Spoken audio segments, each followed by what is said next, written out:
का भी देखो, विकास भी कराएंगे, लेकिन बुलडोजर रुकेगा नहीं। माफिया के ऊपर बुलडोजर चलता रहेगा।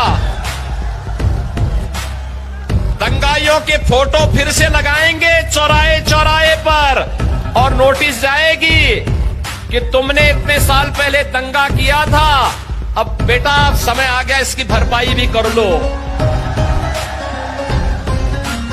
और इसलिए भाइयों बहनों, एक तरफ विकास है और विकास के साथ साथ माफिया के खिलाफ बुलडोजर भी है। ये वही चला सकता है जिसमें दम होगा।